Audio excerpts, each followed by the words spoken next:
الذي لا يبلغ مدحته القائلون ولا يحصي نعماءه العادون ولا يعدي حقه المجتهدون الذي لا يسعى لصفته حد محدود ولا نعت موجود ولا وقت معدود ولا أجل ممدود فطر الخلائق بقدرته ونشر الرياح برحمته الصلاة والسلام على الرسول المسدد المصطفى الأمجد المحمود الأحمد سيدنا ومولانا ومولى الكونين جد الحسن والحسين معاني أبا القاسم محمد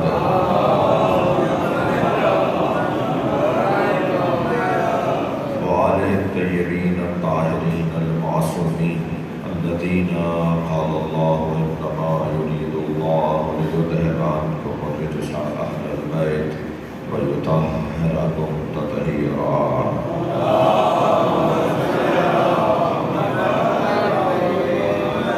ولعنة الله على أعدائهم أجمعين من يوم عداوتهم إلى قيام يوم الدين أما بعد قال الحكيم في القرآن الكريم بسم الله الرحمن الرحيم يا أيها الذين آمنوا كتب عليكم الصيام كما كتب على الذين من قبلكم لعلكم تتقون صلوات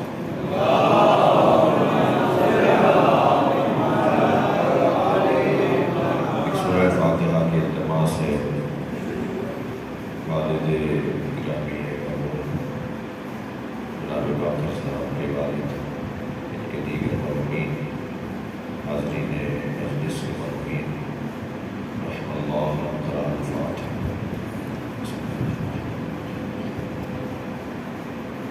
الرحمن الرحیم اهدنا الصراط المستقيم صراط الذين أنعمت عليهم بسم الله الرحمن الرحيم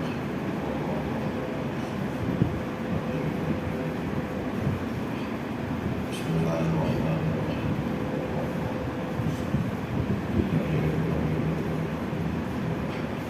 اللهم صل على محمد وعلى محمد مغفرت کے لیے صلوات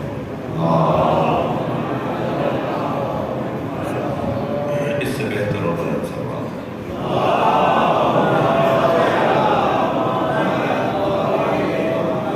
آپ اس سے بھی زیادہ بلند پڑھ سکتے ہیں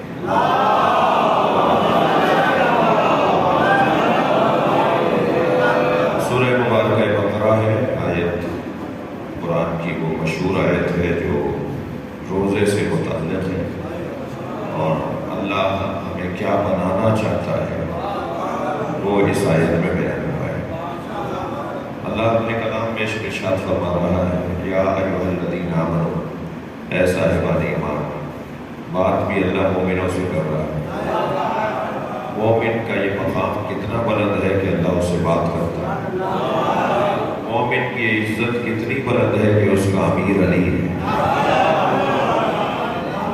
جتنا بھی قرآن مجید میں جہاں بھی قرآن مجید میں صاحبان ایمان سے بات ہوئی ہے وہ علی والوں سے بات ہوئی ہے تو یہ کتنی بڑی بات ہے کہ اللہ مومنوں سے بولتا ہے اور بات کیا ہو رہی ہے یا ایھا الذین آمنوا اے صاحبان ایمان کتب علیکم الصیام تم پر روزوں کو واجب کر دیا گیا ہے تکلیف ہوتی ہے نا روزہ رکھنے میں تو ہر وہ کام جس میں تکلیف ہوتی ہو اللہ اپنی طرف نسبت نہیں دیتا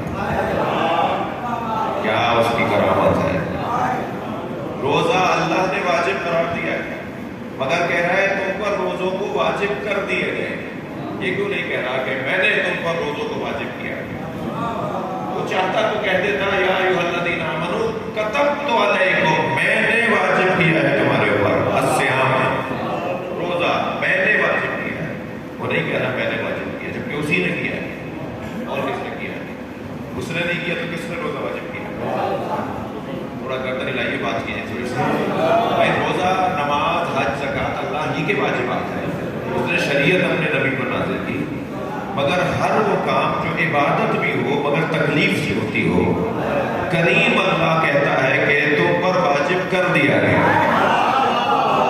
کیا اس کی محبت ہے, کیا اس کا پیار ہے. کتب علیکم الصیام لکھ دیے, مجہول معلوم نہیں ہے یہاں پر, یعنی فعل معلوم نہیں ہے. یہاں فعل مجہول ہے, فاعل معلوم نہیں ہے. کس نے واجب کیا یہ اللہ نہیں بتا رہا, جبکہ خود نے واجب کیا ہے. اس کا میرے بچوں جوانوں میں آپ سے زیادہ بات کر رہا ہوں, اپنے سینئر سے بزرگوں سے مجھے بہت چاہیے. مولانا اللہ تشریف فرمائے, علماء کرام تشریف فرمائے. جمانی صاحب بھی ساتھ آئے تھے, ابھی عبد محمد صاحب کے فرزند کو بھی ہے مجلس میں. تو یہ جو باتیں ہیں نا, یہ بچوں جوانوں کے, اور میں اپنے لیے کہہ رہا ہوں, کسی کو نصیحت کرنے نہیں آیا. گناہ کرنا یہ انسان کے اختیار میں بھی ہے, اور معافی مانگنا یہ انسان کے اختیار میں بھی ہے. انسان ہے نا, وہ کریم اللہ گناہ گاروں کو کس انداز سے یاد کرتا ہے. جب گناہ گاروں پر اتنا کریم ہے تو عبادت گزاروں پر کتنا کریم ہے. یا عبادی, اب لہجہ دیکھیے ذرا, یا عبادی, ایسا لگ رہا ہے جیسے اللہ اپنے ولیوں سے بات کرتا ہے. اے میرے پیارے بندو, تھوڑی گردن ہلائیے گا, بات جاری ہے. یا عبادی ہے میرے پیارے بندو. اب ایسا لگ رہا ہے جیسے بیان ہوگا کہ جس نے ساری زندگی نماز شب پڑھی ہے, ایسا لگ رہا ہے ان پیارے بندوں سے بات ہوگی ہے جس نے کوئی واجب کام چھوڑا ہی نہیں, جس نے کوئی گناہ کیا ہی نہیں. اب یہ بات ہونی چاہیے نا, بات تو کچھ اور ہوگی, ابھی سنیے آپ. یا عبادی ہے میرے پیارے بندو, الذین اسرفوا علی انفسہم, جنہوں نے گناہ کر کے اپنا ہی نقصان کیا ہے. اچھا, گناہ کر کے اپنا ہی نقصان کیا ہے. الذین اسرفوا علی انفسہم, جنہوں نے اپنا اسراف کیا. اسراف یہ سنا ہوا لفظ ہے, ہمارے مانوس لفظ ہے. فلاں چیز کا اسراف نہیں کرو, فلاں کھانے کا اسراف نہیں کرو. اسراف یعنی زیادتی, زیادہ روی, زیان, نقصان. جی, 2 روٹی کھانے کے لیے تھی, 5 بنوا لی, 3 دوسری ٹکڑوں میں ڈال دی, 3 جو ہے وہ ڈبے میں ڈال دی, ضائع کر دیا, اسراف کر دیا. تو اسی معنی کے اسراف میں اللہ کہہ رہا ہے یہ جو تم گناہ کرتے ہو نا, یہ اپنے آپ کو ضائع کرتے ہو, اپنے آپ کا نقصان کرتے ہو. اب لہجہ دیکھیے, یا عبادی ہے میرے پیارے بندو, الذین اسرفوا علی انفسہم, جنہوں نے خود گناہ کر کے خود اپنا نقصان کیا ہے. لا تقنطوا من رحمت اللہ, تم نے خود کیا ہے مگر مجھ سے مایوس نہ ہونا.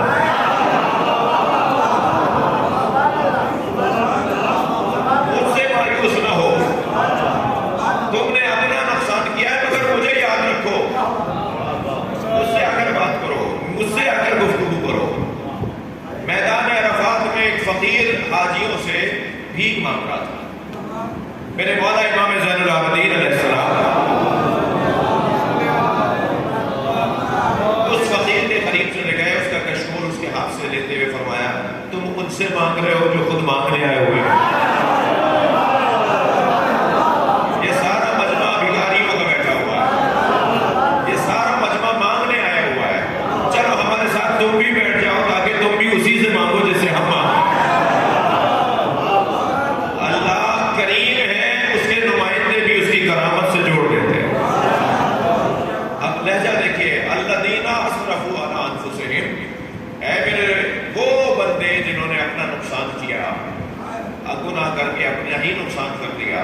لا تقنطوا من رحمت اللہ, میری رحمت سے مایوس نہ ہو, میری رحمت سے مایوس نہ ہو. ان اللہ یغفر الذنوب جميعا, آیت یہاں مکمل ہوئی ہے. اللہ چاہے تو ہر ایک کے سارے گناہ معاف کر سکتا ہے. کام تو اللہ کے ہاتھ میں. اب یہ آیت اور اس کا ترجمہ جب میں نے جیسے ابھی پڑھ رہا ہوں ویسے ایک جگہ بیان کی, آیت تو بار بار بیان ہوگی نا, ہر بار بیان ہونے پر نیا پیغام ملے گا. یہ قرآن کا اور نہج البلاغہ کا معجزہ ہے. خالق کا کلام قرآن اور مخلوق کا کلام نہج البلاغہ ہمیشہ نیا نظر آتا ہے. جب قرآن کھول کے دیکھیں ایسا لگتا ہے اللہ بات کر رہا ہے, جب نہج البلاغہ کھولے ایسا لگتا ہے علی کی آواز آ گئی. کبھی یہ کلام پرانے نہیں ہوتے. تو جیسے میں نے ابھی آیت پڑھی ایسے ایک اور پڑھی, آپ لوگ تھک تو نہیں رہے میری بات. تو ایک صاحب کہنے لگے, مولانا یہاں آیت میں کیا ہے, ان اللہ یغفر الذنوب جميعا, اللہ سارے گناہوں کو معاف کر سکتا ہے، تو کیا اللہ جو حقوق العباد ہیں انہیں بھی معاف کر دے گا؟ جی ہم نے سنا ہوا ہے نا کہ اللہ اپنے حق تو معاف کر دے گا، نماز روزہ حج زکات اس میں کوتاہی ہو گئی اللہ معاف کر دے گا، لیکن بندوں کے حقوق جو بندوں کے ہماری گردن پہ آ جاتے ہیں، چھوٹے چھوٹے حقوق جو بڑے بڑے بن سکتے ہیں۔ ابھی میں آ رہا تھا، رستے میں چپلیں اتری بھی تھی، جہاں چپل اتاری جاتی ہے، جہاں جوتیاں اتاری جاتی ہیں، تو پیر کسی کے جوتے پہ آتے آتے بچا لیا کہ کہیں اور رکھتے ہیں، کسی کے جوتے پہ نہیں رکھے۔ یہ بات تو بہت معمولی سی ہے، مگر جس کے جوتے کی پالش ہم نے خراب کی ہوگی نا اپنا جوتا رکھ کے، وہ قیامت میں ہمیں رکا سکتا ہے۔ کس کس کا حق تمہاری گردن پر ہے؟ اس کا اس کا کیا ہے؟ اس نے میرے جوتے خراب کر دیے۔ چھوٹی سی بات ہے، معمولی سی بات ہے، مگر بات بہت بڑی ہے، یعنی یہ چھوٹی بات بڑا نقصان کروا سکتی ہے۔ ماچس کی تیلی اتنی سی ہوتی ہے، سارا گھر جل جاتا ہے۔ یہ کوئی بات نہیں ہوئی کہ گناہ چھوٹا ہے تو اس کا نقصان بڑا نہیں ہوگا، چھوٹے گناہ کا بڑا نقصان ہو سکتا ہے۔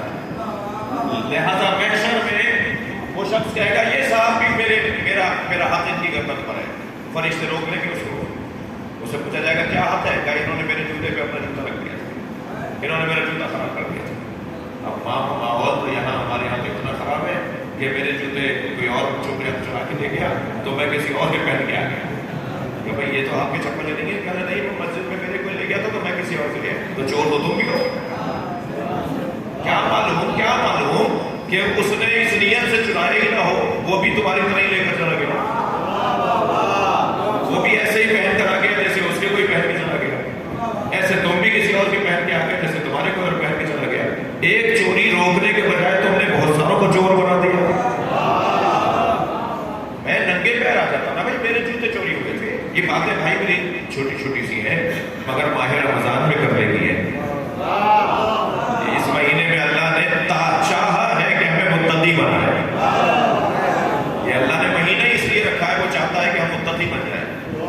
لہذا تھوڑا سا اگر زیادہ میں کسی کو برا لگے تو کچھ دیر کے لیے برداشت کرے مجھے، یہ مہینہ میری اصلاح کا مہینہ ہے، میری اصلاح کا مہینہ ہے۔ بات چھوٹی سی ہے، وہ روکنے کا کیا ہمیں کیا حق ہے؟ کیا انہوں نے میرے ساتھ ایسا کیا ہے؟ اچھا صاحب معاف کر دو، مجھے کہہ نہیں معاف نہیں کر دو، میں نے 2 آدمیوں کو تھپڑ مارا تھا، ان لوگوں کا جو مجھے عذاب ہونا ہے وہ میں تمہیں دے رہا ہوں، نامہ عمل تبدیل کیے جائیں گے۔ ایک اللہ کے عارف نے ایک ایسے شخص کو قالین بھیجا گفٹ میں جس نے ان کی غیبت کی تھی، کہنے لگے ان کو میرا قالین پہنچا کراؤ، اس لیے کہ انہوں نے سارے میرے گناہ اپنے نام عمل میں لے لیے اور اپنی نیکیاں میرے نام عمل میں منتقل کرو۔ ایک غیبت کرنے سے، کسی کی برائی کرنے سے اس کے برائیاں، اس کی اچھائیاں آپ کے نام عمل میں آ جائیں گی اور آپ کی برائیاں اس کے نام عمل میں آ جائیں گی۔ بات تو تھوڑی سی ہے، اس طرح کی بات کی تھی، میں نے تھوڑی کی تھی مولانا، وہ تو میرا دوست غیبت کر رہا تھا، میں تو ساتھ ساتھ ہاں ہاں کر رہا تھا۔ وہ جو ہاں ہاں کر رہا ہوتا نا غیبت میں، حکم یہ ہے کہ اگر کوئی غیبت کر رہا ہو تو اس غیبت میں یا خاموشی اختیار کرو، اور اگر خاموشی اختیار نہیں کر سکتے ہو تو پھر وہاں سے اٹھ کے چلے جاؤ، اٹھ کے چلے جاؤ، اٹھ کے نہیں جا سکتے ہو تو خاموشی اختیار کرو، اس کی ہاں وہ نہیں ملاؤ، اس کے ساتھ گردن نہیں ہلاؤ، بلکہ اسے ٹوکو، بھائی تم تو مردار گوشت کھا رہے ہو، ہمیں بھی کھلا رہے ہو۔ سلوات پڑھے ذرا محمد والے بڑی عنایت ہے کہ آپ میری ذرا کڑوی باتیں سن رہے ہیں، آپ کا ممنون ہو کہ کچھ اس طرح کی گفتگو آج آپ سن رہے ہیں۔ اللہ گناہگاروں کے لیے رستہ دے رہا ہے کہ مایوس نہیں ہو، میرے پاس آ جاؤ، مجھ سے بات کرو، اور رستہ یہ دے رہا ہے وہ کہ ان اللہ یغفر الذنوب جميعا، مجھ سے مایوس نہ ہو، میرے پاس آ کے بات کرو۔ جس کے پاس مصلی ہو، مصلی پہ سجدگاہ ہو، مصلی پہ تسبیح ہو، نماز پڑھنے کے بعد برابر میں علم بھی لگا ہوا ہو، ایسے لوگ بھی گناہوں سے توبہ نہیں کریں گے، اور توبہ کس کو ملے گی بھائی؟ جن کے پاس اتنے رستے ہوں معافیاں لینے کے۔ وہ جو اللہ کہہ رہا ہے کہ ان اللہ یغفر الذنوب جميعا، اللہ سارے گناہوں کو معاف کر سکتا ہے، تو ایک ساتھ کہنے لگے بندوں کے گناہ اللہ کیسے معاف کرے گا؟ اب میں نے اس کا جواب جو آیت اللہ خوئی سے میں نے سنا ہے، آیت اللہ وہی ابراہیم وہی اس بات کو نقل کرتے ہیں، وہ کہتے ہیں کہ یہ جو اللہ نے کہا ہے نا آیت کے اندر کہ اللہ سارے گناہوں کو معاف کر سکتا ہے، اللہ بندوں کے ذہن میں خیال ڈالے گا کہ تم اپنا حق معاف کر دو، اس طرح اللہ سارے گناہ معاف کر سکتا ہے۔ صلوات پڑھنے محمد و آلہ محمد۔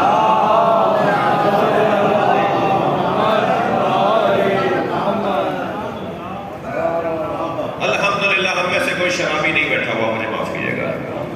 الحمدللہ ہم میں سے کوئی بدکار اور برا فعل انجام دینے والا نہیں بیٹھا۔ فرش اعظم میں بیٹھنے والوں کا انداز ہی کچھ اور ہوتا ہے، ان کی زندگیوں کی خوشبو ہی کچھ اور ہوتی ہے، اہل بیت سے جڑنے والوں کا کچھ انداز اور رنگ ہی کچھ اور ہوتا ہے۔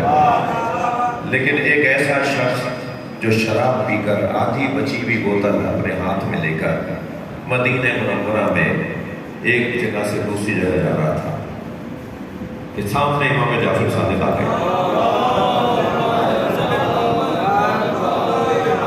ہاتھ میں اس کی بچی ہوئی شراب کی بوتل، مجھے معاف کیجیے میں ممبر پہ ایسے لفظ بول رہا ہوں، صاف نہیں بولوں گا تو بچہ نہیں سمجھ پائے گا، ہاتھ میں اس کی بچی ہوئی میں، اور سامنے سے امام آ گئے۔ اب امام کو دیکھ کر اس نے شیشی چھپا لی پیچھے، اپنا ہاتھ پیچھے کر لیا۔ امام قریب آئے، امام نے فرمایا کیا ہے تمہارے ہاتھ میں؟ ایک تو امام کا چاہنے والا، پھر شراب پیے ہوئے، بچی ہوئی شراب ہاتھ میں، امام کا سامنا، امام پوچھ رہے ہیں کہ تمہارے ہاتھ میں کیا ہے؟ کیا بتائے؟ کیسے بتائے؟ کیا بتائے؟ کہنے لگا مولا سرکہ ہے، جھوٹ بول دیا۔ دیکھیں ایک گناہ دوسرا گناہ کرواتا ہے۔ کہنے لگا مولا سرکہ ہے میرے ہاتھ میں، امام نے فرمایا میری ہتھیلی پہ ڈالو۔ اب جس کے لیے آیت تطہیر آئی ہو اس کے ہاتھ میں نجاست کیسے ڈالے؟ جس کے لیے آیت تطہیر آئی ہو اس کا چاہنے والا نجاست کیسے پی سکتا ہے؟ امام نے فرمایا میرے ہاتھ میں ڈالو، سرکہ ہے، سرکہ تو حلال چیز ہے، پاک چیز ہے، سرکہ ہے، ڈالو میرے ہاتھ میں۔ کیسے ڈالے؟ پہلے پیر کانپنا شروع ہوئے، پھر پورا بدن کانپنا شروع ہوا۔ امام نے فرمایا میں کہہ رہا ہوں یہ سرکہ ہے۔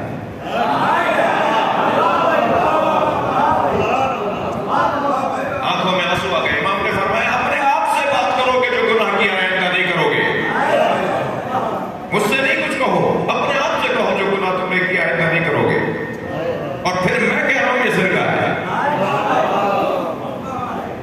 اس نے اندر سے آواز دی اللہ مجھے معاف کر دے، میں اپنے امام کے آگے شرمندہ ہو رہا ہوں، میرا مولا میرے سامنے کھڑا ہے۔ وہ سرکہ بدل گیا، وہ شراب سے سرکہ ہو گیا، وہ نجاست سے پاک ہو گیا، کیونکہ امام نے وعدہ کیا۔ میرے امام نے فرمایا آئندہ اگر گناہ بھی کرو نا تو اس کا ازالہ کرو اور ہمارا دروازہ چھوڑ کر نہ جاؤ، ہم سے آ کر بات کرو، ہم سے کہو کہ ہم سے غلطی ہو گئی ہے، ہم سے کہو کہ ہم سے گناہ ہو گیا ہے، ہم تمہیں بتائیں گے کہ گناہوں سے بچتے کیسے ہیں۔ اللہ اکبر۔ ابو بصیر جا رہے ہیں حج کرنے کے لیے۔ حضرت ابو بصیر کون ہیں؟ میرے بچوں جوانوں 18 ائمہ کے وہ اصحاب ہیں جنہیں اصحاب اجماع کہا جاتا ہے، اور ان کے لیے ائمہ نے فرمایا کہ اگر کوئی قول یہ کہیں کہ ہم نے کہا ہے تو مان لو کہ ہم نے کہا ہے۔ یہ 18 لوگ ایسے ہیں جن میں ایک حضرت ابو بصیر ہے، مومن اطاعت ہے، بشار مکائی ہے، زکریا بن آدم ہے۔ جی یہ اگر ایک بھی کوئی کہتے نا ان میں سے کہ یہ قول فلاں کا ہے، یہ فلاں امام نے کہا ہے، تو سمجھو ہم نے کہا ہے۔ امام اتنا اوپر اعتبار کرتے ہیں۔ ان میں سے ایک ہے ابو بصیر، حج پہ جا رہے ہیں۔ حج میں جانے سے پہلے آپ اور ہم بھی کیا کرتے ہیں؟ اپنے عزیزوں سے ملتے ہیں نا، معافی تلافی۔ ابو بصیر اپنے محلے میں ایک دروازے پر گئے ہیں، مجھے رخصت دے دو، کوئی میری بات بری لگی ہو تو معاف کر دینا، میرا حق اگر تمہاری گردنوں پر ہے تو میں معاف کرتا ہوں، تمہارا حق میری گردنوں میں وہ مجھے معاف کر دو۔ ایک ایک دروازے پہ ابو بصیر جا رہے ہیں کہ اچانک ہاتھ بڑھا ایسے دروازے کی طرف جو ایک انتہائی بدعنوان، بد کردار، برے آدمی کا، ساری برائیوں کا جڑ جو بصرے کے اندر تھا اس کا گھر ہے۔ بڑھتا ہوا ہاتھ انہوں نے روک لیا کہ اس سے کیا بات کروں، یہ تو گناہگار ہے۔ برابر والا دروازہ بجایا، ان سے ملے، ان سے ملے، ان سے ملے۔ دوسرے دن جب سواری پر بیٹھ کے شہر سے نکلنے لگے تو سارا محلہ عزیز و اقارب کا پڑوسیوں کا انہیں رخصت کرنے کے لیے ابو بصیر کے ساتھ ساتھ آیا۔ اس مجمع میں اچانک وہ بندہ بھی نظر آ گیا جس کے گھر ابو بصیر کل نہیں گئے تھے۔ وہ لوگوں کو آہستہ آہستہ اٹھاتا ہوا قریب آیا۔ ابو بصیر گھوڑے پہ بیٹھے ہوئے تھے۔ کہنے لگا ابو بصیر میں تو اس قابل نہیں تھا کہ آپ میرے دروازے پر آتے، آپ نے صحیح کیا، کہاں آپ کہاں میں، آپ نے صحیح کیا جو آپ میرے دروازے پر نہیں آئے۔ بس میری ایک آرزو ہے جب مکے میں حج کر لو اور مدینہ پہنچو تو میرے مولا امام صادق کو میرا سلام کہنا، اور جب امام کو سلام کہنا تو ایک میرا سوال بھی لے جانا۔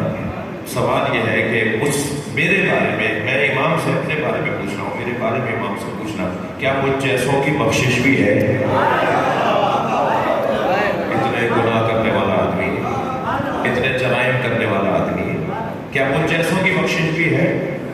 ابو بصیر کہتے ہیں کہ میں روانہ ہوا مکے میں، میں نے حج کیا، مدینہ پہنچا جب امام کی خدمت میں تو میرے پاس ایک گٹھڑی تھی جس میں لوگوں کے ہدیے تھے، نذرانے تھے، خطوط تھے، نامے تھے جن لوگوں نے امام کے لیے مجھے دیے تھے۔ میں نے وہ گٹھڑی کھولی، ایک ایک چیز نکالتا رہا۔ مولا یہ فلاں نے آپ کے لیے خط بھیجا ہے، مولا یہ فلاں نے خوبص بھیجا ہے، مولا یہ فلاں نے ہدیہ بھیجا ہے، مولا یہ فلاں نے ایک اچھا کپڑا بھیجا ہے، مختلف چیزیں میں دیتا رہا۔ جب ساری گٹھڑی میں نے خالی کر دی تو میں نے کہا مولا جو امانت تھی میں نے آپ کے پاس پہنچا دی۔ تو امام مسکرائے، فرمایا وہ سلام بھی تو پہنچا۔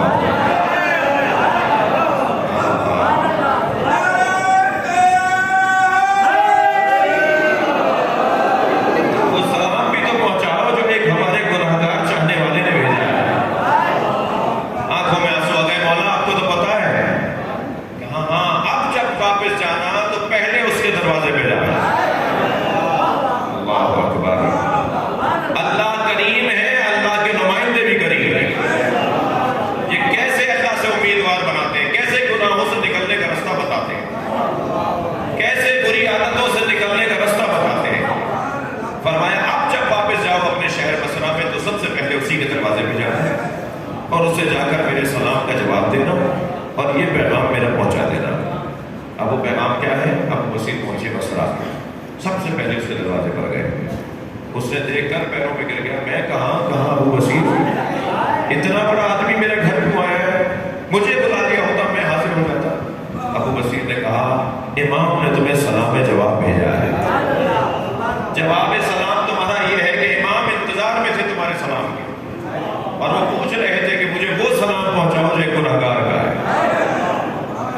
کہ اچھا میرے امام نے مجھے یاد رکھا، کہ تمہارے اور میرے مشترکہ امام نے تمہارے لیے ایک پیغام بھیجا ہے۔ پیغام یہ ہے کہ ایک وعدہ، امام نے کہا ہے ایک وعدہ مجھ سے کرو اور ایک وعدہ میں تم سے کرتا ہوں۔ جی جن کو میری بات پہنچ رہی ہے توجہ کریں گے۔ امام نے تمہارے لیے پیغام بھیجا ہے کہ ایک وعدہ تم مجھ سے کرو اور ایک وعدہ میں تم سے کرتا ہوں۔ تم مجھ سے یہ وعدہ کرو کہ آج کے بعد گناہ نہیں کرو گے، اور میں تم سے یہ وعدہ کرتا ہوں کہ جنت کی ضمانت دیتا ہوں، تمہارے سارے گناہوں کی بخشش کی ضمانت دیتا ہوں۔ سلوات پڑھے محمد و آل۔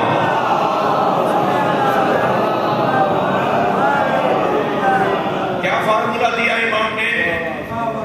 امام نے کہا ہے کہ آج کے بعد طے کر لو کہ بس جو کل ہوا وہ ہوا، مگر آج اور آج کے بعد میں وہ غلط کام نہیں کروں گا جس کی مجھے عادت ہو گئی ہے، جس کا مجھے پتہ بھی نہیں چلتا کہ میں گناہ کر بیٹھتا ہوں۔ تو امام کا وعدہ جیسے اس گناہگار کے لیے ہے، مجھ گناہگار کے لیے بھی تو ہے۔ اور امام فرما رہے ہیں ہمارا وعدہ یہ ہے کہ ہم تمہیں جنت کی ضمانت دیتے ہیں۔ میں ایک جملہ ضرور کہنا چاہوں گا، کوئی کسے کیا کتنا کیوں مانتا ہے اسے مبارک ہو، مگر ہم جن اہل بیت کو مانتے ہیں نا، جنت ان کے ہاتھ میں ہے، آخرت ان کے ہاتھ میں ہے۔ بڑے بڑے معتبر لوگ تو یہ کہتے ہیں ہمارے لیے دعا کرو کہ ہم جنت میں چلے جائیں، دوسرے جنت میں جانے کے شوقین ہیں، یہ جنت بانٹنے کے سبھی ہیں۔ صلوات پڑھے محمد و آل۔ فرمایا ایک وعدہ تم کرو، ایک وعدہ ہم کرتے ہیں۔ ابو بصیر کہتے ہیں 6 مہینے کے بعد مجھے خبر ہوئی کہ وہ بیمار ہے، وہی شخص بیمار ہے۔ میں اس کے گھر گیا تو اس کے بچوں نے بتایا کہ یہ کئی دن سے نشی کے عالم میں ہے، نہ کچھ بولتے ہیں نہ آنکھیں کھولتے ہیں، نہ کچھ رد عمل دیتے ہیں اگر ہم ان سے بات کریں، ہوش میں نہیں ہیں۔ اب وہ اسی کچھ دیر کہتے ہیں میں بیٹھا رہا، میں اٹھ کے جب جانے لگا تو اسی مریض کی آواز آئی، توجہ، اسی مریض کی آواز آئی کہ جو غشی کے عالم میں تھا۔ میں نے مڑ کر دیکھا تو اس نے آنکھیں کھولی ہوئی تھی اور مجھے یاد کر رہا تھا، مجھے بلا رہا تھا۔ تو میں قریب گیا تو مجھ سے کہنے لگا ابو بصیر میں بے ہوش نہیں تھا، میں نے تو 6 مہینے وعدہ پورا کیا ہے، میں نے اپنے امام سے 6 مہینے وعدہ پورا کیا ہے، اس دن سے اب تک 6 مہینے ہوئے ہیں، میں 6 مہینے سے وہ گناہ نہیں کر رہا، میں بے ہوش نہیں تھا، امام مجھے جنت کی سیر کرا رہے تھے۔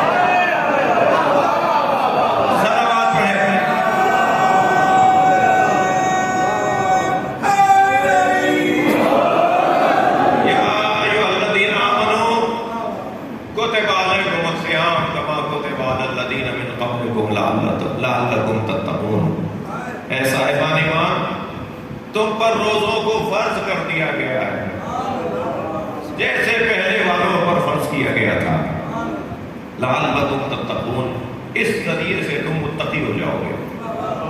اللہ ہمیں متقی دیکھنا چاہتا ہے۔ میرے جوانوں، لفظ تقویٰ گاڑھا ضرور ہے، منہ کھلا کے تقویٰ بولا جاتا ہے، آپ گلے سے نکلتا ہے نا، یہ لفظ گاڑھا لفظ ضرور ہے، ذرا مشکل لفظ ضرور ہے، مگر کام مشکل نہیں ہے۔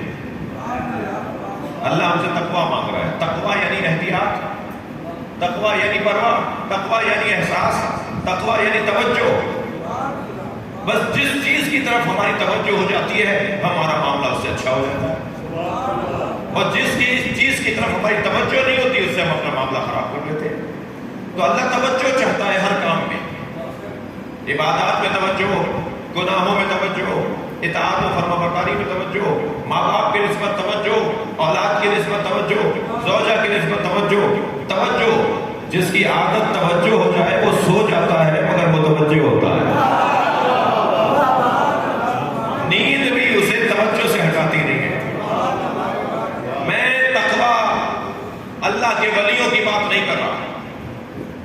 میں نے ایک دوست ہمارے تھے، میں ہمارے ساتھ تھے، کوئی 30 سال کی ان کی عمر ہوگی، بقول ان کے کہ وہ 5 سال کی عمر سے نماز شب پڑھ رہے ہیں، اور نماز شب کسی ایک دن کی ان کی قضا نہیں ہوئی۔ وہ کثرت سے قرآن پڑھتے تھے اور کثرت سے سلوات پڑھتے تھے۔ میں مبالغہ نہیں کر رہا، روزے کی حالت میں ہوں، میں کیونکہ اپنے وطن میں آیا ہوں تو میرا روزہ ہے یہاں پر، میں روزے کی حالت میں ہوں، میں مبالغہ نہیں کر رہا۔ وہ جب سو جاتے تھے نا، میں خود گواہ ہوں، میں روزے کی حالت میں بتا رہا ہوں، اپنی آنکھوں سے دیکھا ہے۔ کرگل کشمیر کا میرا دوست سید صادق رضوی، کرگلی کشمیری میرے عالم دین دوست، ابھی مجھے عراق میں حرم امام حسین میں کچھ کشمیری کرگلی ملے تو میں نے ان سے پوچھا ان کے بارے میں، تو وہ ابھی وہاں الحمدللہ خدمت کر رہے ہیں۔ میرے روم میٹ میں تھا ان کا، کوئی 6 مہینے میں ساتھ رہے، تو میں مبالغہ نہیں کر رہا۔ وہ جب سو جاتے تھے نا، سوتے میں قرآن پڑھتے تھے، کبھی سوتے ہوئے وہ مسلسل سلوات پڑھ رہے ہوتے تھے۔ میں نے ان سے جب اٹھے ایک دفعہ میں نے پوچھا کہ آپ سو رہے تھے قرآن پڑھ رہے تھے؟ میں تو سو رہا تھا، میں تو سو رہا تھا۔ میں نے کہا نہیں، آپ قرآن پڑھ رہے تھے۔ انہیں یقین نہیں آ رہا تھا کہ میں صحیح کہہ رہا ہوں، اور میں ان سے کہتا کہ آپ سلوات پڑھ رہے تھے سوتے ہوئے، مسلسل سلوات۔ بھائی سانس بھی تو کوئی لیتا ہے، سلوات پڑھنے میں کیا مسئلہ ہے؟ ہم سانس بھی تو لے رہے ہیں نا، وہ جیسے ہم سانس لیتے ہیں نا سوتے میں، ایسے وہ سوتے میں سلوات پڑھتا، باقاعدہ سلوات، آواز آتی تھی ہمیں۔ ہم 3 طالب علم ایک کمرے کے اندر تھے، وہ دوسرے بھی کرگل کے تھے، کچھ عرصے کی بات ہے۔ ایسا ہو سکتا ہے کہ انسان اگر توجہ کرے کسی چیز کی طرف تو پھر وہ چیز اس میں غالب آ جاتی ہے، یہ اسی کا ہو جاتا ہے۔ ہم ان مجلسوں کے ذریعے اہل بیت کی طرف توجہ چاہتے ہیں۔ اگر ہماری توجہ اہل بیت کی طرف ہو جائے تو ساری خوبیوں کی طرف توجہ ہو جائے گا۔ سلوات پڑھ لیں محمد و آل محمد۔ مجھے معاف کیجیے گا، آج وعظ اور نصیحت پر ہی مشتمل مجلس ہو رہی ہے، اور آپ کی توجہات میری توقع سے زیادہ بہتر ہیں۔ اے صاحبان ایمان، تم پر روزوں کو فرض قرار دیا۔ میرے بچوں جوانوں میں آپ سے بات کر رہا ہوں، بعض جوان، حتیٰ بعض صحیح صادق جوان نظر آتے ہیں جو روزہ نہیں رکھتے، جو روزہ نہیں رکھتے. مولانا بھوک بہت لگتی ہے، اللہ بھی تو بھوکا ہی رکھنا چاہ رہا تھا. مولانا پیاس زیادہ لگتی ہے، تو اللہ بھی تو پیاسا رکھنا چاہ رہا تھا. سال بھر کے 365 روزے ایک طرف اور ماہ رمضان کا ایک روزہ ایک طرف. سال بھر کے روزوں کا وزن اتنا نہیں ہے جتنا ایک روزے کا وزن ہے. کیسے آسانی سے، کیسے آرام سے اتنا بڑا پیکج اللہ نے ہمیں دے دیا. صلوات پڑھیں ذرا محمد آباد. اور ہم بڑے آرام سے اگر روزہ چھوڑ دیں تو میں بچوں جوانوں آپ سے بات کر رہا ہوں، بہانے نہیں کرو. اس موقع سے فائدہ اٹھاؤ، جتنا زیادہ اس موقع سے فائدہ اٹھا سکتے ہیں. سال بھر روزانہ ایک قرآن پڑھنے کا ثواب، روزانہ ایک قرآن ختم کرنا سال بھر کا ثواب، ماہ رمضان میں ایک آیت پڑھنے کا ثواب کے برابر. کوئی کم بات ہے؟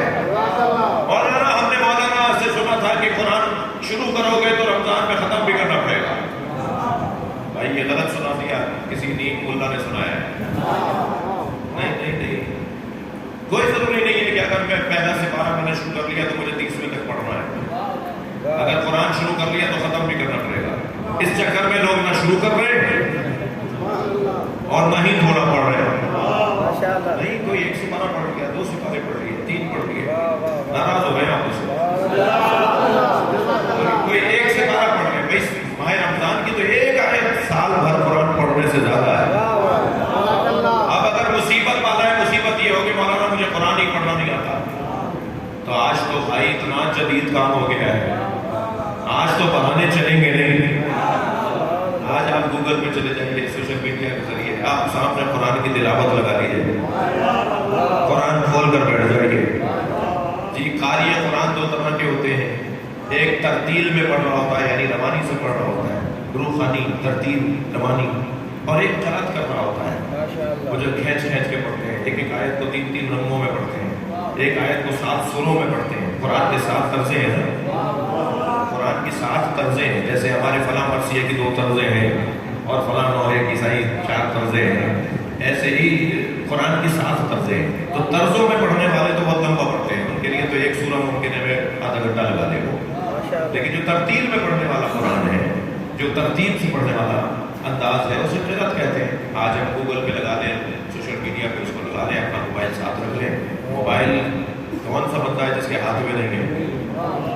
تو گویا کہ ہر ایک کے ہاتھ میں پوری دنیا آئی ہوئی ہے. یہ موبائل نہیں ہے، پوری دنیا ہمارے ہاتھ میں. تو آج بہانہ نہیں چلے گا کہ میں نے قرآن نہیں پڑھا تو میں کیسے پڑھوں. نہیں، قرآن سنتا جاؤ، ساتھ ساتھ دہراتا جاؤ. اللہ کریم ہے، کیا مانو کہ اس سے سنانے سے زیادہ میں اچھا پڑھنے خود لگتا ہوں. آج اگر میرا معاش چینی اور جاپانی زبانوں سے جڑ رہا ہے تو لوگ چائنیز زبان سیکھ رہے ہیں. ٹھیک ہے، کیوں؟ میرا مفاد جڑ رہا ہے اس سے. اچھی نوکری ہو جائے گی، میرا گریڈ بڑھ جائے گا، میری پروفائل اچھی ہو جائے گی، میری سی وی اچھی ہو جائے گی. بھائی اگر میں عربی بھی سیکھ لوں گا تو میری سی وی کہیں اور اچھی ہو جائے گی.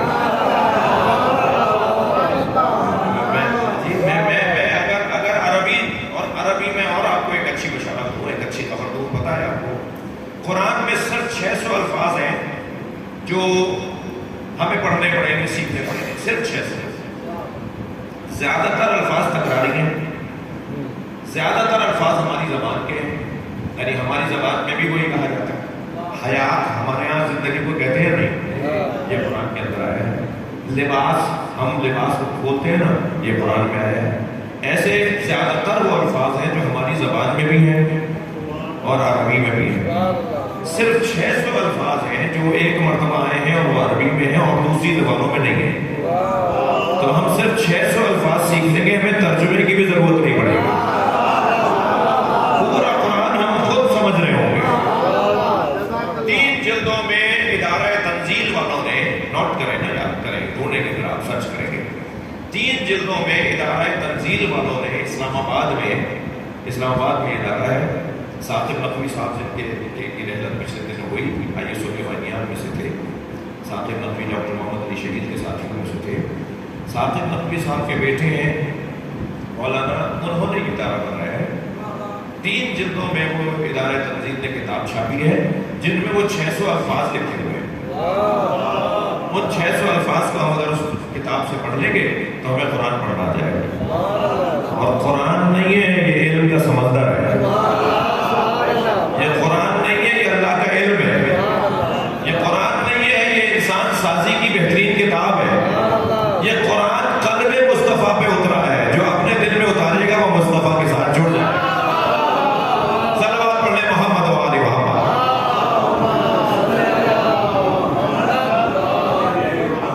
جی اے صاحبان ایمان، میں نے تم پر روزوں کو فرض اس لیے قرار دیا گیا کہ لعلکم تتقون، تاکہ تم متقی ہو جاؤ۔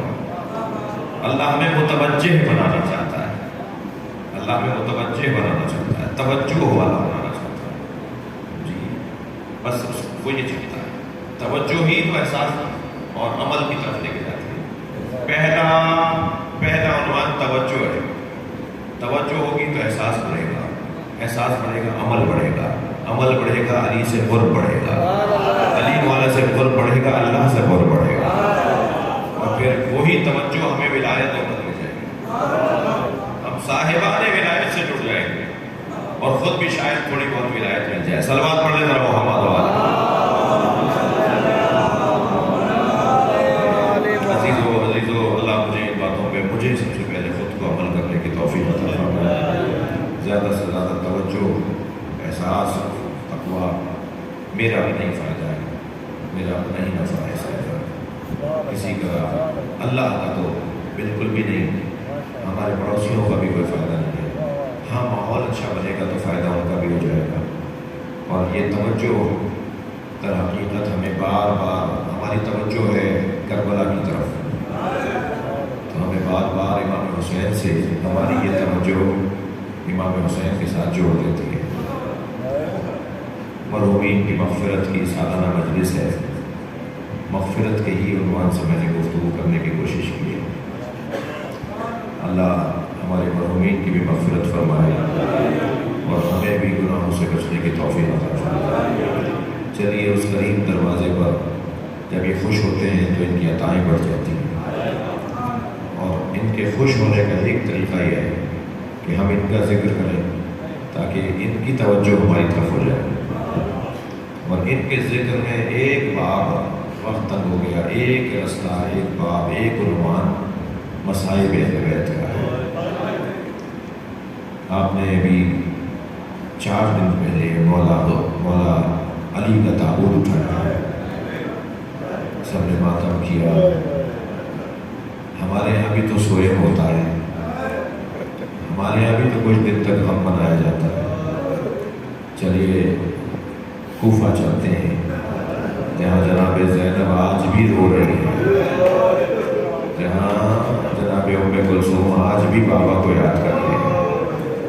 عزادارو مولا علی سن 40 ہجری کا جو رمضان تھا، جس سال مولا کی شہادت ہوئی ہے، پہلے روزے سے اشاروں میں بتا رہے تھے کہ میں جانے والا ہوں۔ اشاروں کے نظروں میں بازار سے گزر رہے، ایک پنساری کی دکان سے مولا کا ایک چاہنے والا باہر آیا، اس کے ہاتھ میں ایک تھیلی تھی، فرمایا کیا خریدا ہے؟ مولا نے فرمایا کیا خریدا ہے؟ کہنے لگا مولا میری داڑھی سفید ہو گئی ہے، اسے رنگین کرنے کے لیے خضاب خریدا ہے۔ جیسے اس نے کہا نا میں اس کو خضاب کرنے کے لیے خضاب لینے آیا تھا، تو امام نے اپنی داڑھی پہ ایسے ہاتھ پھیرا، فرمایا کسی کی داڑھی خضاب سے رنگین ہوگی اور کسی کی داڑھی اس کے سر کے خون سے رنگین ہوگی۔ خود بتا رہے ہیں، اپنی شہادت کی خبر دے رہے ہیں۔ 15 رمضان، ماہ رمضان کی 15 تاریخ سن 40 ہجری، مولا خطبہ دے رہے ہیں۔ خطبہ دیتے دیتے فرماتے ہیں بیٹا حسن آج کون سا روزہ ہے؟ مولا کو پتا تھا مگر امام حسن سے کچھ سننا چاہتے ہیں۔ بیٹا حسن بتاؤ آج کون سا روزہ ہے؟ امام حسن نے فرمایا بابا 15واں روزہ ہے۔ پھر اپنا رخ موڑ کر امام حسین کو دیکھا، فرمایا حسین بتاؤ عید میں کتنے دن رہ گئے؟ کہا بابا 15 دن باقی رہ گئے۔ فرمایا ہاں عید تو وہ منائے گا جو 21 رمضان کے بعد زندہ ہوا۔ اشاروں میں بتا رہے ہیں کہ میں دنیا سے جانے والا ہوں۔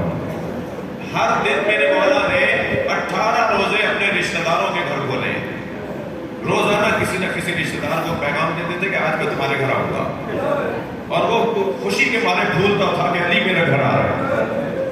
یہ آخری سال مولا نے رشتہ داروں کو زیادہ یاد کیا ہے، اپنے عزیزوں کو، اپنے خونی رشتہ داروں کو، اپنے خاندان والوں کو۔ اور مولا حسن سے کہتے تھے فلاں کو کہہ دو کہ فلاں روزہ میں ان کے گھر افطار کروں گا۔ اور جو آخری روزہ تھا نا علی کی زندگی کا، 18واں روزہ، فرمایا میری بیٹی ام کلثوم سے کہہ دو کہ میں یہ روزہ اس کے گھر افطار کروں گا۔ بیٹیوں کو باپ سے بڑا پیار ہوتا ہے، باپ بھی بیٹیوں سے بڑا پیار کرتے ہیں۔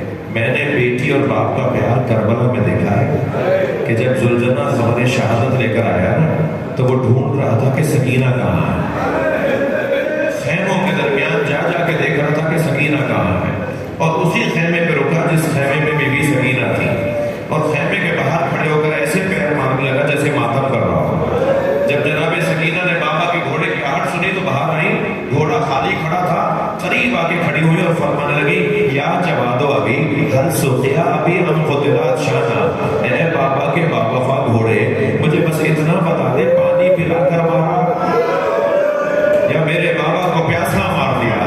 اجرکم اللہ، اجرکم اللہ، اجرکم اللہ۔ آپ کی آوازیں بلند ہو گئی۔ بیٹیوں کا باپ سے کتنا پیار ہے، فرمایا میں آخری روزہ ام کلثوم کے گھر کھولوں گا۔ اب کتنا خوش ہوئی ہوں گی جناب ام کلثوم، میرے بابا آ رہے ہیں، میرے بابا میرے گھر آ رہے ہیں، یہ بھی بنا لوں، وہ بھی بنا لوں، وہ بھی رکھ دوں۔ مگر پھر خیال پریشان کرتا تھا کہ بابا تو ناراض ہو جائیں گے کہ تم نے اتنے کھانے کیوں بنائے ہیں۔ تو بہت سوچ سوچ کے ایک ظرف میں نمک رکھا، ایک گلاس میں دودھ رکھا، جو کی روٹی بابا کو پسند ہے وہ دسترخوان پہ رکھ دی۔ جب مولا دسترخوان پر آئے نا تو فرمانے لگے تم نے اپنے بابا کو بھلا دیا، تمہارے بابا کے دسترخوان پہ اتنی چیزیں کبھی ہوتی ہیں؟ اللہ اکبر۔ فرمایا بابا کیا رکھا ہے میں نے؟ کچھ بھی تو نہیں رکھا۔ فرمایا نہیں، دودھ اٹھا لو، کوفے میں بہت یتیم بچے ہیں جنہیں پینے کو دودھ نہیں ہے۔ اجرکم اللہ۔ میرے مولا نے نمک اور جو کی روٹی سے افطار کیا اور پھر ساری رات اپنی بیٹی کے گھر عبادت میں مصروف رہے۔ بار بار سحر میں آ کے آسمان کو دیکھتے ہیں، کوئی ستارہ ڈھونڈتے ہیں، پھر واپس آ جاتے ہیں، مگر ایک ستارہ جسے ڈھونڈ رہے تھے وہ نظر آ گیا۔ جیسے ہی نظر آیا نا تو فوراً فرمایا انا للہ و انا الیہ راجعون، ہذہ لیلۃ التی قد وعدت، یہ وہی رات ہے جس کا مجھ سے وعدہ کیا گیا ہے۔ بی بی نے کہا بابا کون سی رات ہے، کون سا وعدہ ہے؟ کہا بیٹی ام کلثوم یہ جو صبح آنے والی ہے اس کے بعد تمہارا بابا رہے گا نہیں، تمہارے بابا کو زخمی کر دیا جائے گا یا اسی وقت شہید ہو جائے گا یا تمہارا بابا کچھ دن میں تم سے چلا جائے گا۔ بی بی نے فرمایا بابا پھر بھائی حسن کو کہتے ہیں وہ نماز پڑھائیں۔ تو غور سے چہرے کو دیکھا، فرمایا جس صبح کا میں مدتوں سے انتظار کر رہا ہوں تم اس صبح سے مجھے روک رہی ہو۔ مولا محراب مسجد میں پہنچے، عزادارو بس دو جملے اور سنیے۔ محراب مسجد میں تھے، پہلی رکعت کا پہلا سجدہ تھا۔ علی پہلی رکعت کے پہلے سجدے میں کیا پڑھتے جو ہمیں پڑھنے کا حکم ہے؟ سبحان ربی الاعلیٰ و بحمدہ، یہی پڑھتے نا، لیکن پہلی رکعت کے پہلے سجدے میں علی نے کچھ اور پڑھا ہے، اور پڑھا یہ ہے فزت ورب الکعبہ۔ اور وہ تلوار جب سر پر آ کر لگی، عزادارو ہر امام کو یا تلوار سے مارا یا زہر سے مارا، علی واحد امام ہے جنہیں تلوار سے بھی مارا، زہر سے بھی مارا، اس لیے کہ اس تلوار میں زہر بھی تھا اور وہ میرے مولا کے بدن میں سرایت کرتا چلا گیا۔ جب طبیب نے دیکھا نا مولا علی کو تو ایک جملہ کہا علی وصیتیں کریں، اب آپ اچھے ہونے والے نہیں ہیں، آپ کا یہ زخم ٹھیک ہونے والا نہیں ہے۔ مولا علی نے وصیتیں فرمائی، مولا علی نے وصیتیں فرمائی، ساری اپنی کائنات امام حسن کے حوالے کی، مگر عباس کو حسین کے حوالے کیا۔ اے عباس تم حسین کے حصے کے ہو۔ بچوں نے غسل و کفن دیا، سارے شہزادوں نے غسل و کفن دیا، مگر بابا کی وصیت تھی میرا جنازہ حسنین اٹھائیں گے، کوئی اور میرے جنازے میں نہ آئے۔ کیا غربت ہے، علی کی جنازہ آگے سے خود اٹھ رہا ہے، پیچھے سے حسنین اٹھا ہے، 4 لوگ بھی لے کے نہیں گئے علی کا جنازہ۔ کیا غربت ہے کوفے میں علی کی۔ حجاج ابن یوسف نے 3000 جگہ گڑھے کھدوائے کہ میں علی کی میت نکال کر سولی پہ لٹکاؤں گا۔ حجاج ابن یوسف نے، یہ کون سا دور ہے؟ امام باقر کا دور ہے۔ مولا علی کی شہادت کے 150 سال بعد تک مولا کی قبر ڈھونڈتے تھے کہ جنازے کی بے حرمتی کریں، سمجھ میں آتا ہے کہ علی نے کیوں کہا تھا میرے جنازے میں کوئی نہ آئے؟ کیوں کہا تھا سیدہ نے میرے جنازے میں کوئی نہ آئے؟ تم نے زندگی میں تو بدن زخمی کر دیا، تم شہادت کے بعد جنازوں کے ساتھ بے حرمتی کرو گے، لہذا مولا علی نے کسی کو جنازے میں نہیں آنے دیا۔ حسنین نے جنازہ بابا کا دفنایا، جہاں لے کر پہنچے نا جنازہ، خود ہی جنازہ اترنے لگا خود ہی۔ جب جنازہ مولا علی کا خود اترنے لگا، اس کے برابر میں حسنین نے مٹی ہٹائی تو ایک پتھر نظر آیا۔ اس پتھر کو جب ہٹایا تو قبر بنی ہوئی تھی پوری، اور قبر کے اندر ایک پتھر پہ لکھا ہوا تھا یہ علی ابن ابی طالب کی قبر ہے جو آدم نے اپنے ہاتھوں سے بنائی ہے۔ حضرت آدم علیہ السلام نے مولا علی کی قبر اپنے ہاتھوں سے بنائی۔ ایک جانب حضرت آدم سو رہے ہیں، دوسری جانب حضرت نوح سو رہے ہیں، بیچ میں علی کا مزار ہے۔ یہ آپ جاتے ہیں نا نجف، اس گلی کے اندر آدم بھی ہیں، نوح بھی ہیں، مولا علی بھی ہیں۔ بچوں نے جنازہ دفنایا، بس 2 جملے اور سنیے۔ جنازہ دفنا کے آ رہے تھے تو ایک خرابے سے، ٹوٹے ہوئے گھر سے ایک فقیر نابینا بیمار کے کرلانے کی آواز آئی۔ کیسے ممکن ہے کوئی مدد کو پکارے اور علی کے بچے مدد نہ کریں؟ اجر و کمال اللہ۔ دونوں شہزادے اس کے قریب گئے، امام حسن قریب بیٹھ کے کہتے ہیں بھائی تمہاری کوئی حاجت ہے؟ تو کہنے لگا میں بیمار بھی ہوں، نابینا بھی ہوں، میرے ہاتھ پیروں میں دم بھی نہیں ہے میں چل کے کہیں جا سکوں۔ میرا ایک مونس تھا جو 3 دن سے نہیں آیا، وہ روزانہ مجھے اپنے ہاتھ سے کھانا بھی کھلاتا تھا، وہ مجھے اپنے ہاتھ سے دوا بھی پلاتا تھا، میرا بستر بھی سیدھا کرتا تھا۔ امام حسن نے فرمایا اس کا نام کیا تھا؟ کہنے لگا میں کیا کروں، مجھے کچھ نظر تو نہیں آتا۔ میں نے جب بھی اس سے پوچھا تمہارا نام کیا ہے تو بس وہ ایک ہی جملہ کہتا تھا، فقیر جالس فقیرا، ایک فقیر ہے جو فقیر کے ساتھ بیٹھا ہوا ہے۔ میں نے ایک دن اس کے خاندان کا پوچھا تو کہنے لگا خاندان کا کیا کرو گے، بس اتنا جان لو کہ مسکین جالس مسکینا، ایک مسکین ہے جو مسکین کے ساتھ بیٹھا ہوا ہے۔ میں نے کبھی اس کی زبان سے اس کا نام نہیں سن سکا، میں نہیں سن سکا کہ اس کا خاندان کیا ہے۔ امام نے فرمایا اس کی کوئی نشانی بتا، میں ڈھونڈ کر لے آؤں۔ کہنے لگا جیسے تم بول رہے ہو ایسے ہی بولتا تھا، اس کا لہجہ بھی یہی تھا، اس کا انداز بھی یہی تھا۔ امام کی آنکھوں میں آنسو آ گئے، فرمایا میرا بابا علی تھا جو یتیموں کو یتیم کر گیا، جو فقیروں کو یتیم کر گیا۔ اللہ لعنت اللہ علی الطالبین۔ یا اللہ ان نوازوں پہ رحمت نازل فرما، مرحوم مغفور، اس گھر کے دیگر مرحومین مرحومات، اس گھر کی خواتین مرحومات، مرد مرحومین، سب کی مغفرت فرما، ہم سب کی عاقبت بخیر فرما، امام زمانہ کے ظہور میں تعجیل فرما۔ سورہ فاتحہ کے اندر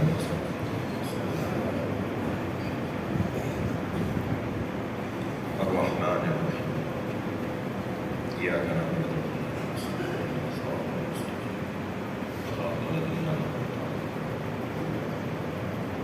بسم اللہ الرحمن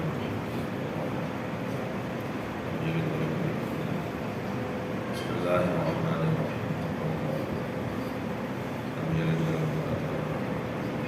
اللہم صلی علی محمد، مغفرت کے لیے صلوات اللہ